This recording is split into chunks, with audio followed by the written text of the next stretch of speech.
તો વધુ સમાચારમાં વાત કરીએ તો મહત્વના સમાચાર સામે આવી રહ્યા છે તો વેજલપુરના ધારાસભ્ય અમિત ઠાકરે એક પ્રેસ કોન્ફરન્સ યોજી તો અંતર્ગત વાત કરવામાં આવે તો અમિત ઠાકર દ્વારા એક પ્રેસ કોન્ફરન્સનું આયોજન કરવામાં આવ્યું। આજે વેજલપુર વિધાનસભાના ધારાસભ્ય અમિતભાઈ ઠાકર એક પ્રેસ કોન્ફરન્સને સંબોધતા જણાવ્યું હતું કે આઝાદીના 75 વર્ષના ગાળામાં કૃષિ ઇન્ફ્રાસ્ટ્રક્ચર અને ઇન્ફોર્મેશન ટેકનોલોજીનો સમયાંતરે સમયગાળો હતો અને આ દરમિયાન આવનારા 25 વર્ષ એ સ્ટાર્ટઅપના 25 વર્ષ હશે, જેમાં દેશના પ્રધાનમંત્રી નરેન્દ્ર મોદીના આહવાન પ્રમાણે ભારતનો યુવાન જોબ સિકાર નહીં પરંતુ જોબ ગીવર બનશે।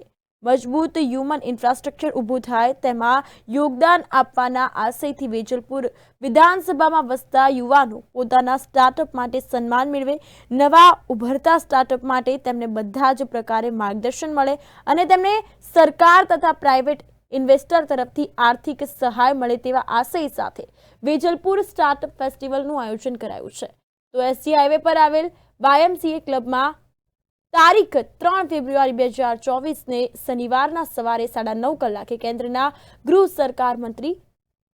સહકાર મંત્રી અને ગાંધીનગર લોકસભાના લોકલાડીલા સાંસદ અમિત શાહના હસ્તે તથા રાજ્યના મુખ્યમંત્રી ભૂપેન્દ્ર પટેલની ગૌરવમય ઉપસ્થિતિમાં વેજલપુર સ્ટાર્ટઅપ ફેસ્ટિવલનું ઉદ્ઘાટન થશે, જેમાં ટેકનિકલ સેશન, સ્ટાર્ટઅપ પ્રદર્શનનું ઉદ્ઘાટન, લાઈવ પિચિંગ મેટર સાથે વાર્તાલાપ જેવા વિભિન્ન સેશન રાખવામાં આવ્યા છે।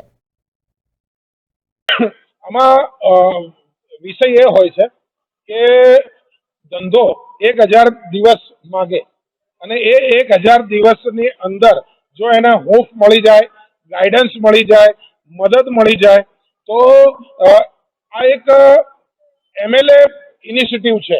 બરાબર, અમારું કામ શું છે?